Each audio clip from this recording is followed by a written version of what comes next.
Welcome back, FilmBugs, to another exciting journey into the world of film and entertainment. I'm your host, Lila Filmington.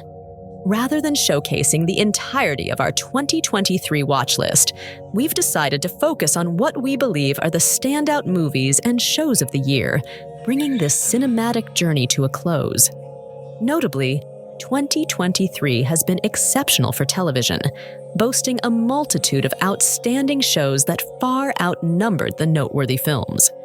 This abundance of exceptional shows may be attributed in part to the challenges posed by the writer and actor strikes this year, fortunately now resolved. As we bid farewell to 2023, we eagerly anticipate what 2024 has in store. Given the prevalence of remarkable shows over movies this year, let's kick off our year-end roundup with the top 5 movies of 2023.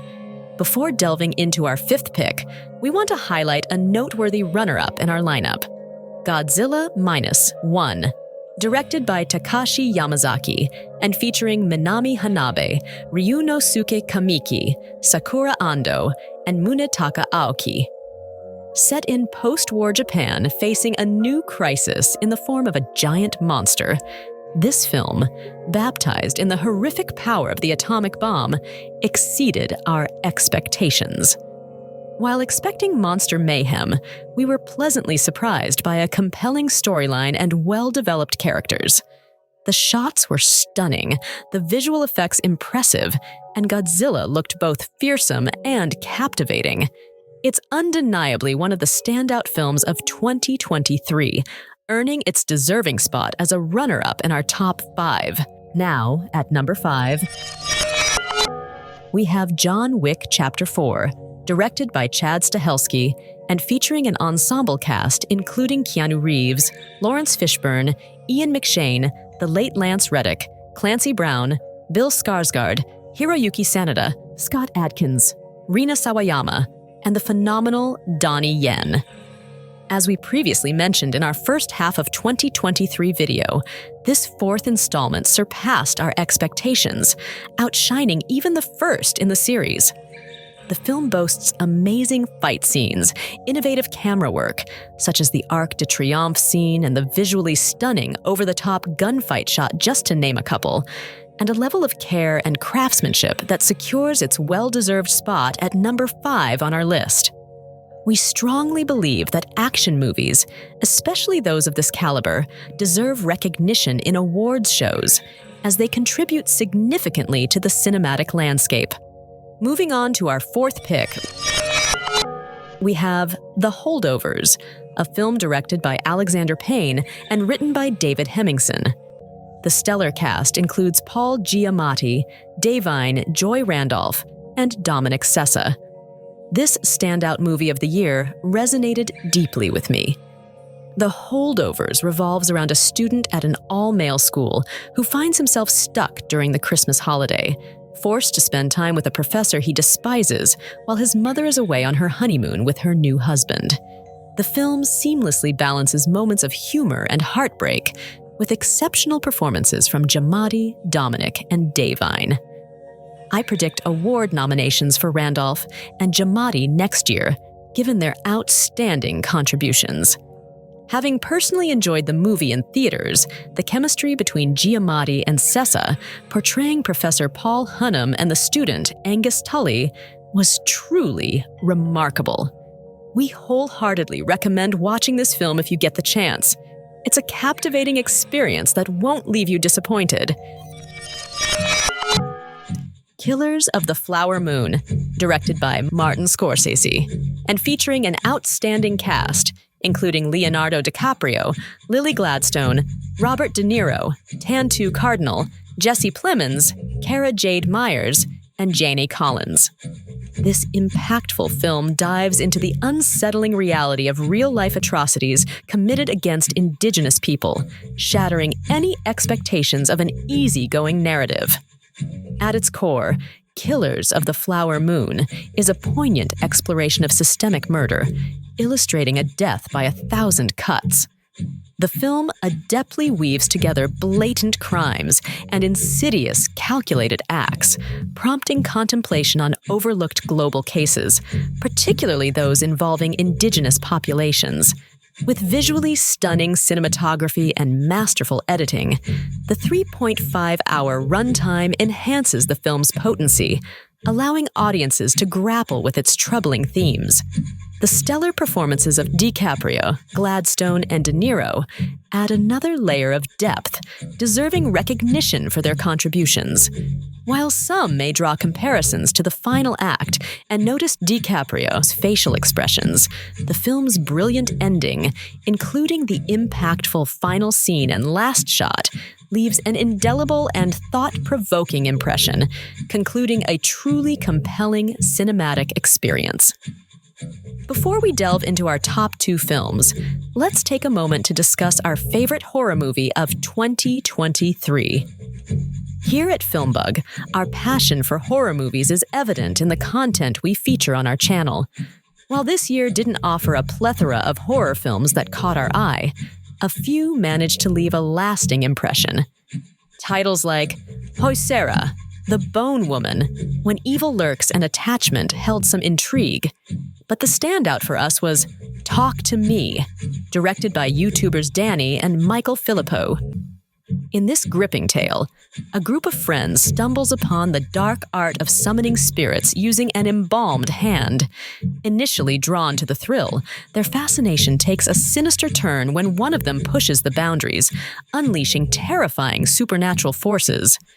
The film features stellar performances from Sophie Wilde, Joe Bird, and Miranda Otto. Notably, our astute colleague Jake perceived a compelling metaphor for drug addiction within the storyline. Talk to Me rises above conventional jump scares and lackluster plots that often plague the horror genre. As a dedicated horror enthusiast, I found the film's original concept and well-crafted narrative to be a breath of fresh air. Post-viewing, the puzzle pieces gradually fall into place, revealing a cohesive and intricately woven story. It's a spine-chilling experience with enough unexpected twists to keep you on the edge of your seat until the final credits roll. The performances are commendable, seamlessly intertwining with the film's thematic elements. Talk to Me stands out as a horror film that lingers, evoking a sense of unease, existential dread, and, of course, delivering its fair share of genuinely scary moments.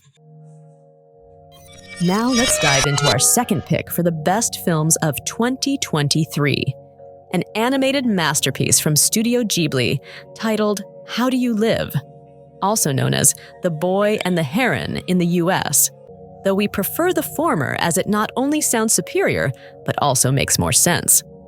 This film marks the most recent and, reportedly, the final full-length feature from the legendary Hayao Miyazaki.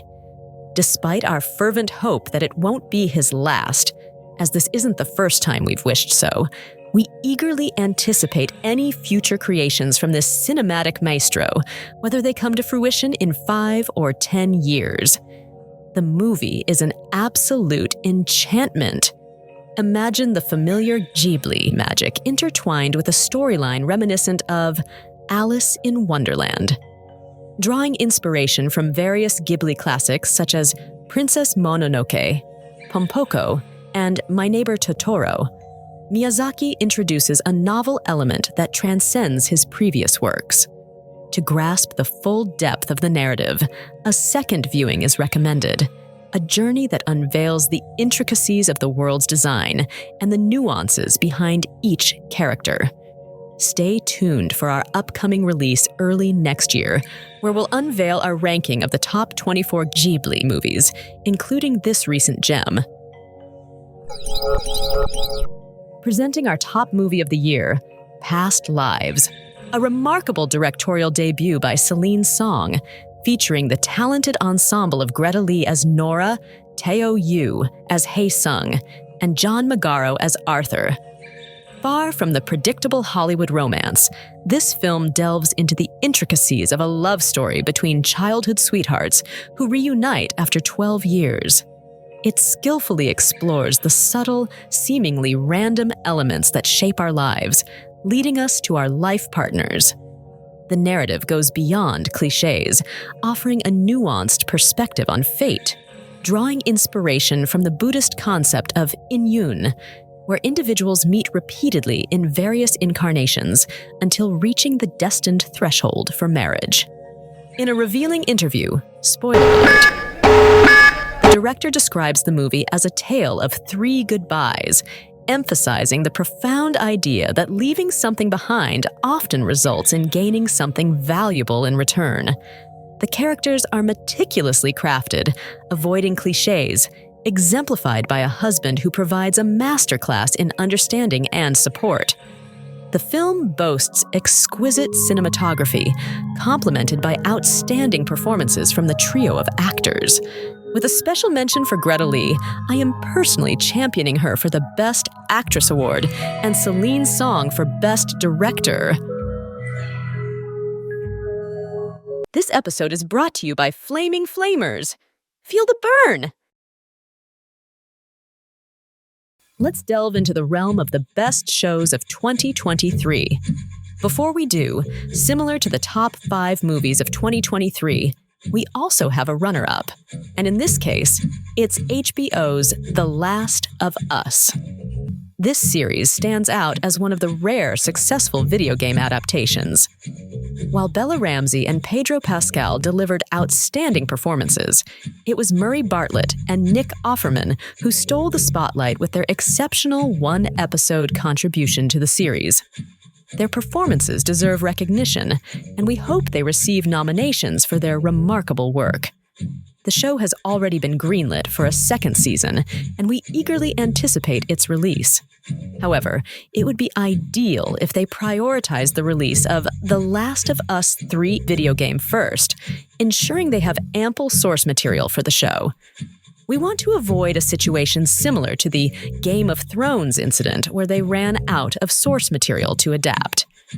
Okay, let's begin with our number 5 pick, The Fall of House Usher, on Netflix. This captivating series is yet another gem from the highly talented Mike Flanagan, a director we've come to admire for his previous works, such as Haunting in Hill House, Haunting in Bly Manor, Midnight Mass, and even the enthralling Midnight Book Club. Flanagan's repertoire also includes noteworthy films like Gerald's Game, Hush, and the ambitious sequel to The Shining, Dr. Sleep, which stands as one of his greatest achievements. Flanagan, known for reusing actors from his previous projects, brings familiar faces to this show, including Carla Gugino and Henry Thomas. Returning to the limited series, it draws inspiration from Edgar Allan Poe's works, exploring the downfall of the affluent Usher family. A prior appreciation for Poe's writings, such as The Raven or Telltale Heart, enhances the viewer's experience, while the show also loosely intertwines with the real-life Sackler family and the opioid crisis. The stellar cast, led by standout performances from Gugino as Verna, Bruce Greenwood as the older Roderick Usher, Carl Lumbly as C. Auguste Dupin, Mark Hamill as the family lawyer Arthur Pym, and Samantha Sloyan as Tamerlane Usher, contributes to the show's brilliance.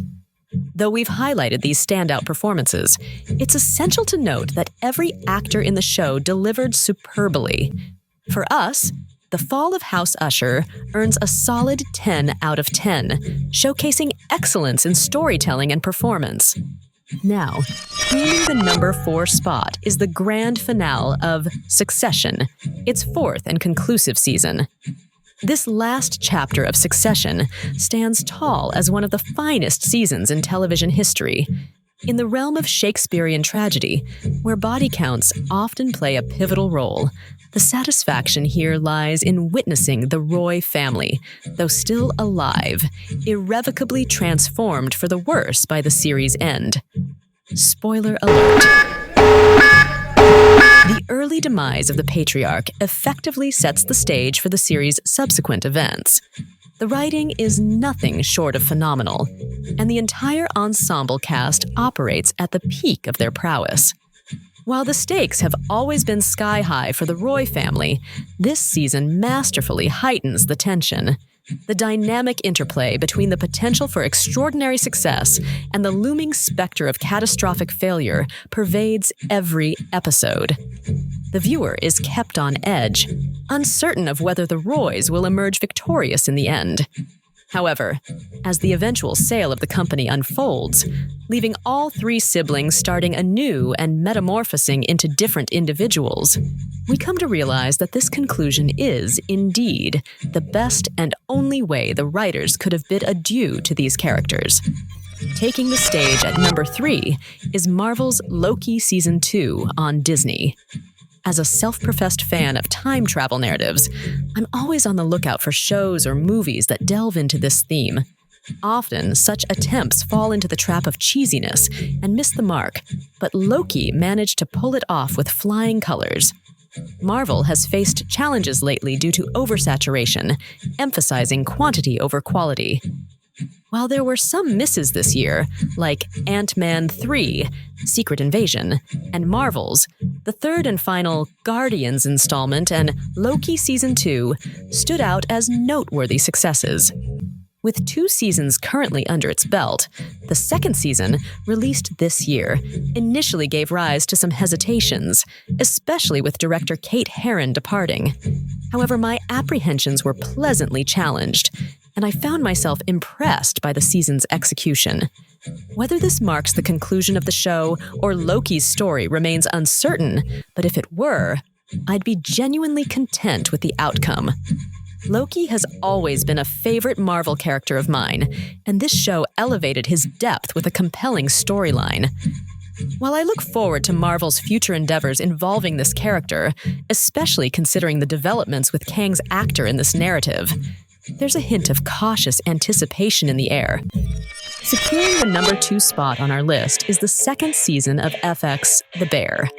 Simply put, I adore this show. Much like its first season, it effortlessly balances tension and humor, creating an immersive experience where it feels like you're observing genuine people rather than actors. Each character is a gem, and you can't help but root for their individual journeys, all of which are richly layered with depth and purpose.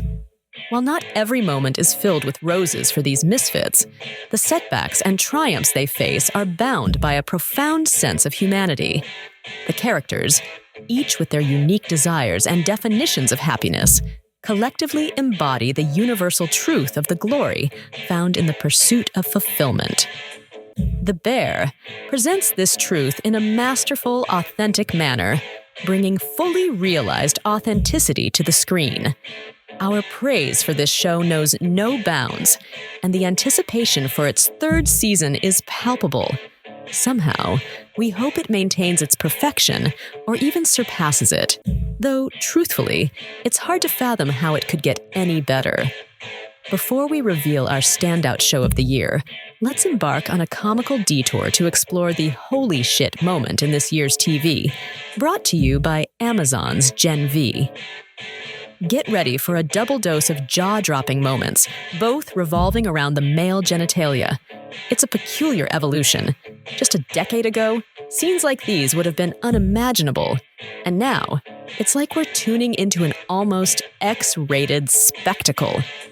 Now, for the initial moment, featuring one of our student heroes shrunken to mini-size, clutching onto a and for the second scene, brace yourselves for a spectacular explosion.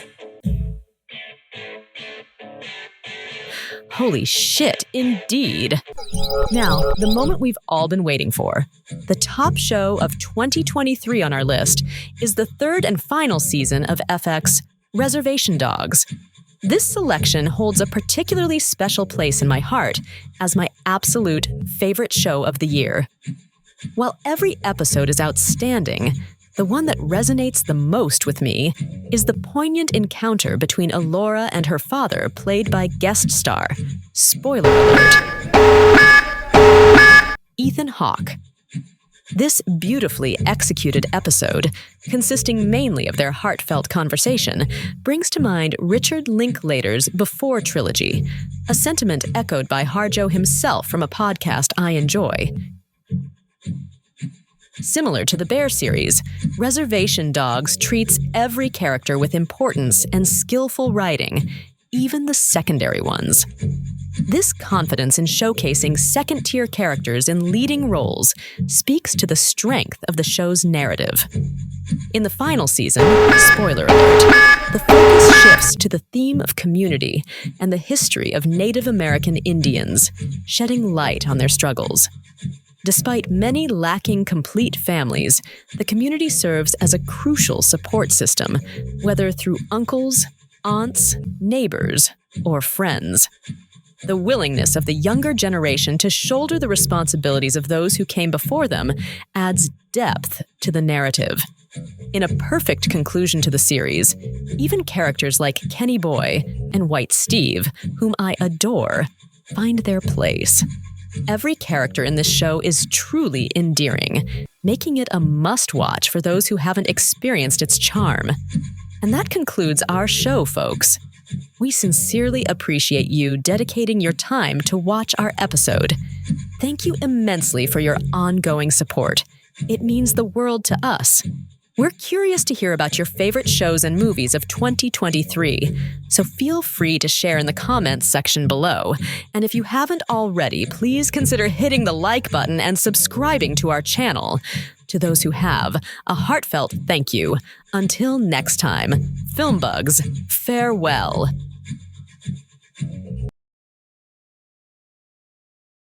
I do love them likes and subscriptions, sir. I love them.